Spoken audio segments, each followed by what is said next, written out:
Hi guys, it's been a bit of a mixed week weather-wise, so I was kind of saying goodbye to a couple of the heavier things and then getting into some of the lighter things. So let's start with this one. I was like, oh, I can't wear this one when it's really warm weather. In fact, I can only wear this, I only enjoy this in cold weather, so I thought I would break it out while I still had a chance. So this one is LolitaLand from Lolita Lempicka, which always looks so dark. It's a very, very deep kind of gingery liquid. It says LolitaLand along the top, but you can see how dark this liquid's got. That's probably because there's so much vanilla in this and it is a bit spicy. So LolitaLand, it's beautiful. It's one of those perfumes, and I wore a couple. In fact, the next one is the same. It's one of those perfumes where it has a lot of sweetness and there is a slight creaminess and like a gourmand tinge, but there's also a kind of sour sharpness in this. And I think in the winter, the sweetness just kind of really comes out and it mixes really nicely together. But I imagine for some people this can be a bit jarring. I'll talk more about it with the next perfume actually, but the reason being, this has a Bellini note in it. So it's basically got a kind of peach and champagne smell sitting in the top. So it's Bellini, orange, Italian mandarin, pepper, lemon, grapefruit and lime in the top. Mid notes of white peach, plum, black currant, jasmine, sambac, jasmine, magnolia and rose. Base notes of Madagascar, vanilla, licorice, benzoin, white musk and sandalwood. And the thing is, in cold weather, this just really shines. The vanilla comes out. The vanilla has this kind of creamy, custardy feel about it. I think that you do have this kind of champagne-y feel, and you have a bitterness from all of those citruses, but then you have this kind of almost apricot-y jam smell to it, and then the spiciness, the benzoin like specifically with that licorice and the pepper. You get this kind of cakey smell as well. So it's an interesting one here. I don't find it massively floral, even though there's quite a few florals in here. It's just like a touch perfumey. So it's not entirely like a gourmand at all. It's a perfumey gourmand. But it's very, very beautiful. And I think I loved wearing this in cold weather. So when I had my lovely cold day, this was beautiful because it's cozy and it's girly, but it's still got, because of that perfumey touch, it still has something, maybe I'd say a little bit more grown up than some of the more modern trendy gourmands that are just actually smelling like true food. So yeah, I think this one is great. This is one of the Lolita Lempickas that really surprised me how much I liked it when I first got it. And then let's go straight onto this one because it doesn't smell the same, but it gives me that same kind of feeling. This range generally does. Yeah, it's got that same kind of, there's like an acidity, a sourness in the top, but then you can tell there's sweetness in the base. So this is a hella big bottle that I got secondhand on eBay of Poison Girl Unexpected. Yeah, it's slightly damaged, but I got it for a really good price. So Poison Girl Unexpected is, I think this is an eau de toilette. I mean, it smells, definitely performs like, almost like a cologne, to be honest. But Unexpected is the flanker that has a lot of ginger in it. So again, like, this one, I would say I wouldn't need to just wear this in winter, but I wouldn't choose to wear it in like properly warm weather. But it's actually quite a nice transitional perfume because the ginger gives it almost like this effervescent ginger ale smell, but then the dry down has that sweetness from the Poison Girl range. Now, the original Poison Girl is too much of that kind of sour sharpness with a really strong balsamic through it, and then a very sweet dry down. So the EDP I can't get along with, but I have a smaller bottle of the EDT which I like. It almost has a more slightly soapy dry down, that one, and then this one's really pretty. Realistically, I think if I really do curate my collection, I will probably only end up keeping either Unexpected or the EDT, and I don't know which way I'll swing yet. But this one is definitely very pretty, but it's also hard to find because it is discontinued. But I just really like the ginger in it. And it kind of reminds me of the gingery feel I get in the very top of the Jean Paul Gaultier Classique Eau de Parfum. It's got that same kind of ginger ale-y feel about it. So this is ginger, blood orange and lemon in the top, mid notes damask, rose, base notes vanilla, tonka bean, hazelnut and cashmerian. I feel like there's probably some kind of Toulouse balsam still in all of these Poison Girl perfumes, but definitely nowhere near as powerful as it is in the EDP. Yeah, it's kind of just like a hint of that balsamic compared to the EDP, but it's definitely still got a hint of it. Such a pretty bottle as well. So that is Poison Girl Unexpected. And then, can I fit that on here? Let me just push these all along as far as I can go. Make sure I've got room. And talking of transitional, this is really good for transitional, but I really only wear this like once a year. And every time I do, the ring falls off. Every time I take the lid off. It's always bouncing across my room and I have to go and find it. So I'm going to try not to do that this time. This is a very unusual floral. I don't know what else to compare this to. I don't know that they still make this. But this is Something Blue by Oscar de la Renta. And it just really is a very interesting floral. And it's got a it's got a thickness to it that makes it such a good transitional floral. So I mean, I'm still debating about this one as well because I'm like, I don't know that I need 100 ml of this. This might be one because you don't need to respray this. This is a perfume that will last from 8 o'clock in the morning until you go to bed. Like, it's incredibly impressive. It's the most interesting Oscar de la Renta perfume I've smelled. I have had a few and I've smelled a few, and this is the only one I have in my collection. But yeah, I mean, I probably don't need this massive bottle, and if it's hard to find, I might take a big decant and then pass this on, what's left of it. But it's beautiful, unusual, but I can't help but wear it and think, this is designed to be a wedding perfume, and it would be perfect because it will last all day, but also really good for a wedding guest. It's the kind of thing that even though I wore it to work, I was thinking, oh, I could definitely wear this to a wedding. It's perfect for it. So there's loads of linden blossom in this, and that's, to me, the dominant floral here. Like, it's the dominant note, and that's why I think this smells quite unusual. So it's linden blossom, neroli, bergamot, mandarin orange, mid notes of lily of the valley, stephanotis, narcissus and lychee. I don't really get any lychee here. And let me just smell that again and see if I'm lying. No, I feel like maybe narcissus, linden blossom, some mandarin orange, and then in the base it's got white musk, ambrette, cashmere wood, ambergris, bourbon, vanilla. And the thing that I find, and I always found really interesting about this when I first got it, I get quite a lot of that vanilla. It starts off very green, and it is kind of green because of the lime blossom, the linden blossom. But it just, it smells like a creamy white floral, but not in a lotiony way. It smells like a vanillic white floral with a lot of green notes in it. It's really interesting, this perfume. I can't really find anything to compare it to because I've never really smelt anything that smells quite like this. It's kind of magical. It's really special, but I really only do wear this once a year.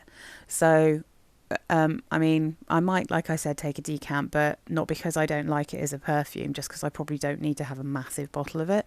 But it's really impressive. I didn't need to respray this at all. It was just never ending, lasted all day.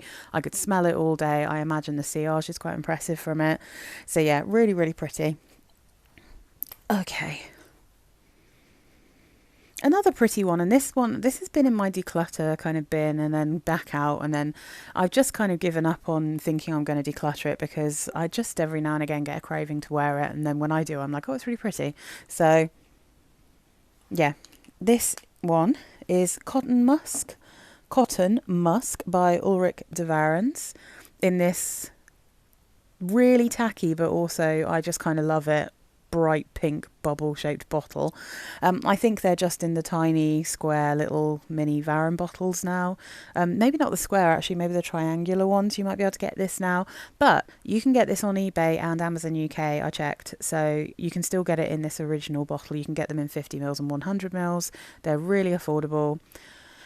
If you know what Moleculo 1 smells like, which I believe is, it's not that, yeah, I think it's the ISOE Super one. That, when I smelt that perfume, I was like, it smells a lot like cotton musk. So I imagine there's a lot of ISOE Super in this. But The top notes are listed as white musk and bitter orange. The mid notes are white musk, freesia, jasmine and honeysuckle. Base notes vanilla, tonka bean, white musk and sandalwood. I would say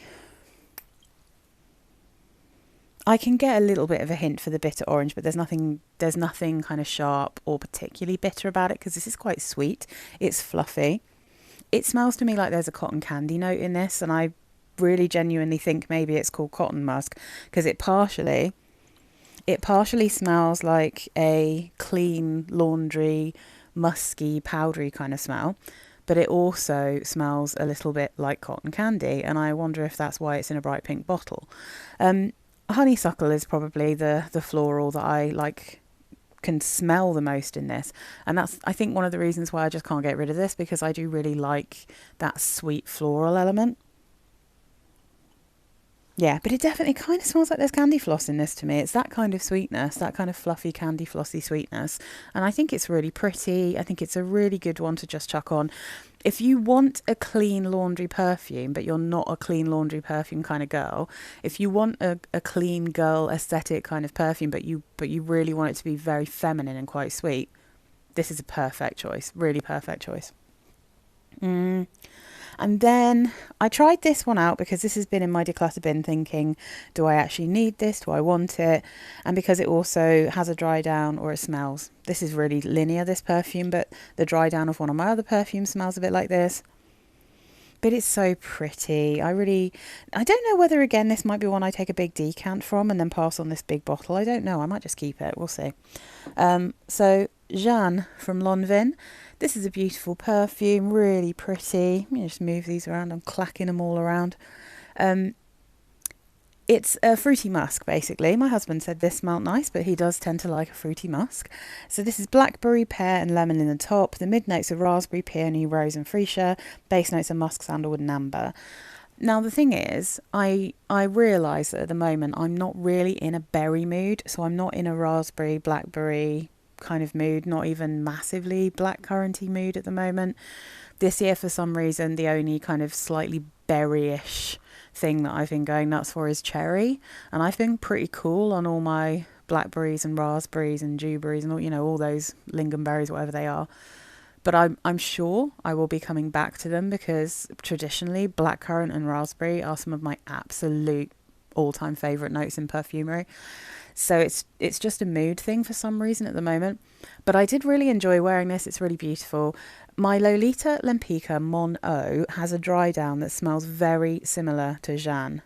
But the thing is, when I was comparing them, this one actually made Lolita Mon Eau smell ever so slightly unisex because it has spicy accords. It's got the I think it's got that aniseed accord, and it's got a few other things in there that just come out on my skin as changing this general profile. So this is like a purer form of it, and I was like, okay, well, I sense more of a difference when I wear them together.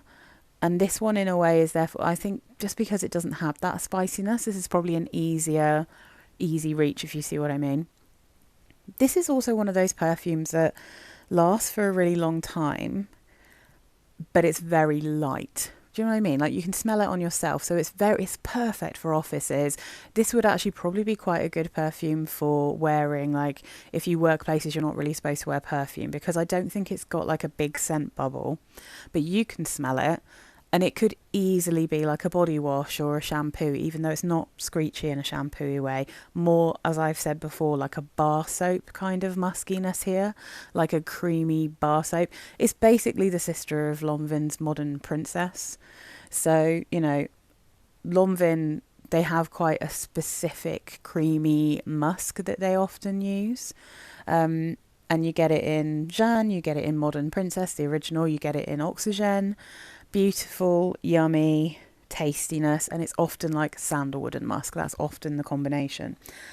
And freesia, often freesia. So this again, freesia is one of those notes that is in many of my favourite perfumes. So this is probably going to stay. I'm going to keep this big bottle, see how I get on with it. But if it might be the same as this, I just end up taking decants. We'll see. So the notes, I don't know if I even read them out. Blackberry, pear and lemon in the top. Mid notes, raspberry, peony, rose, freesia. Base notes, musk, sandalwood and amber.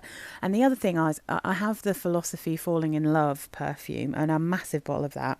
And that one is basically a blackberry musk. But it has more of a sugary quality. It's almost a bit more gourmand. It's slightly different. So yeah, it might just be I just maybe have to take stock of this again, that I've got 3 perfumes that have quite a lot of overlap.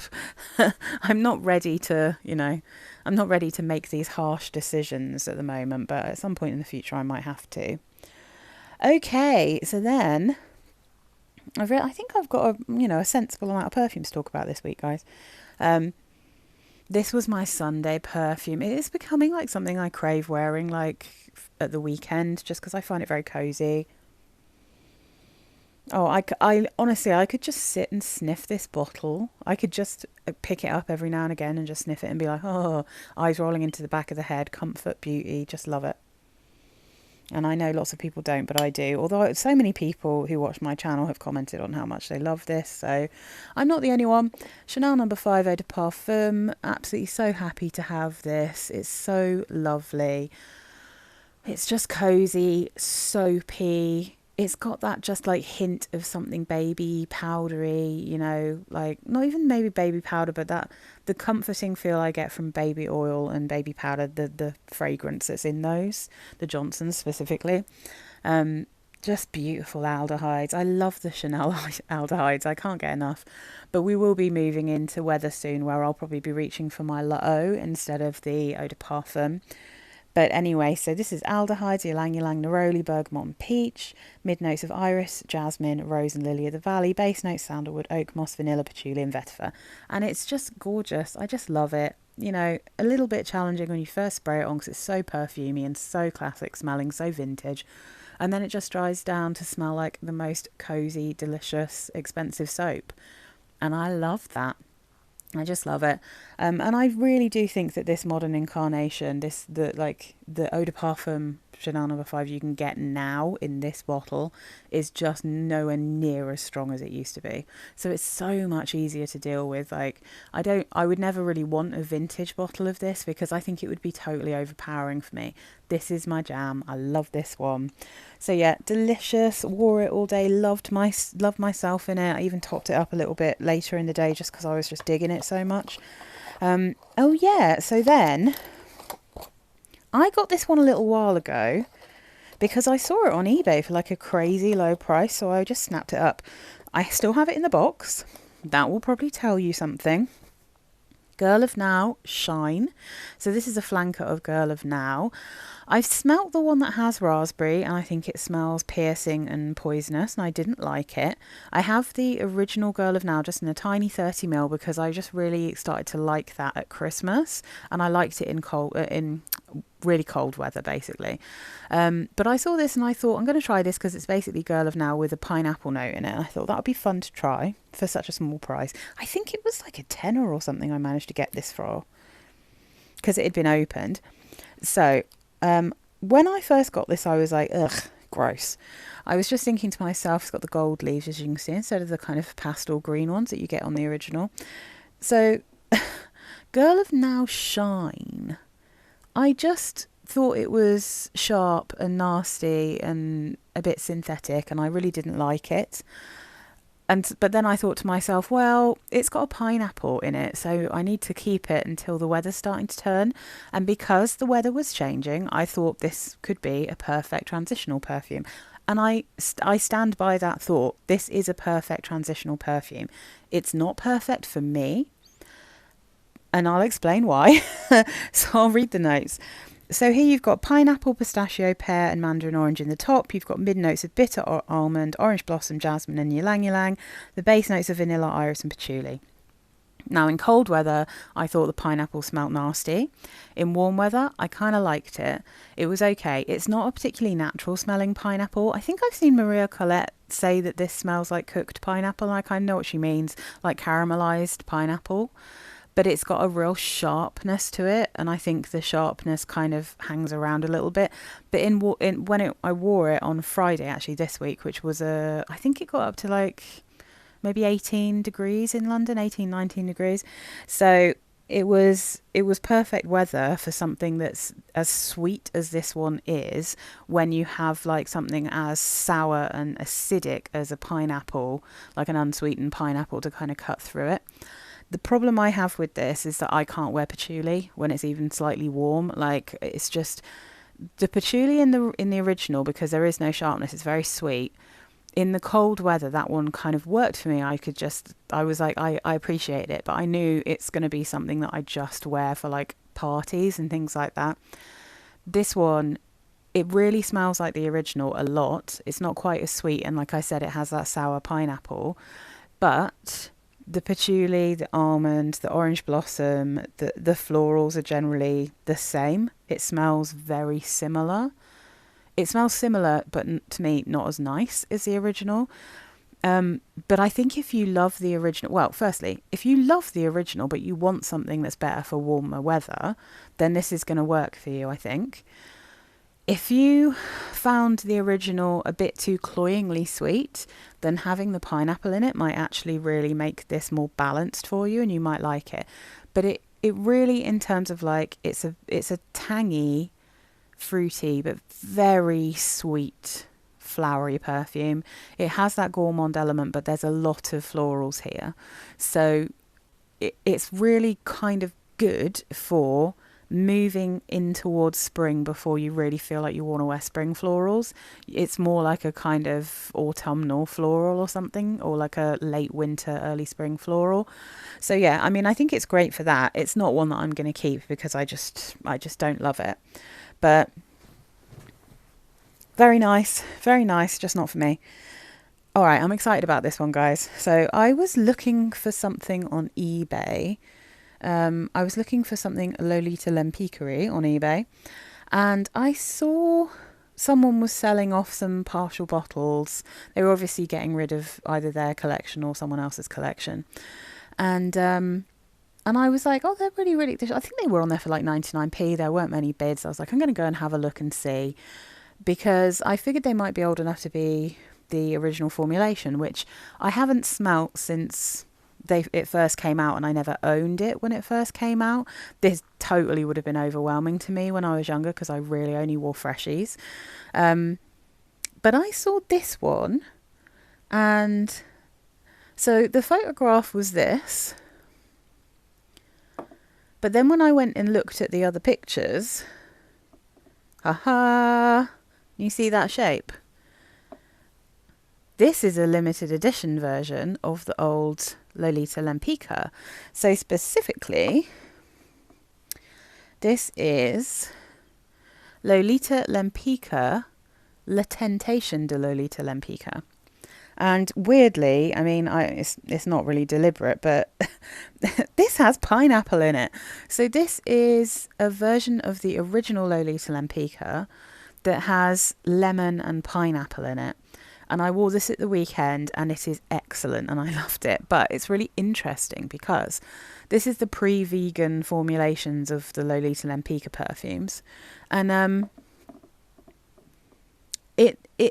it does still smell very similar to the original, to the Le Parfum one that I have, but I can smell that there's a much more sour and acidic fruit. So I could tell there was like, I mean, I get a hint of the pineapple. It's more that I got a fair bit of lemon actually on my skin.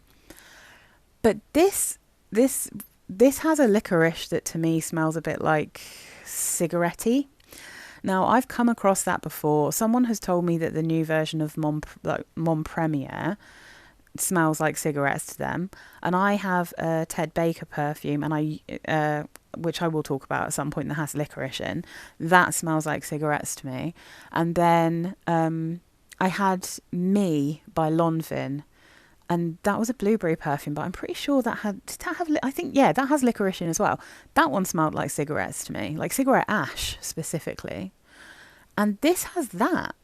So it's really interesting. So I'm wondering now whether the original formulation of Lolita Lempicka has the licorice in it that smells like ash to me, like cigarette ash, whereas the new version smells just like licorice.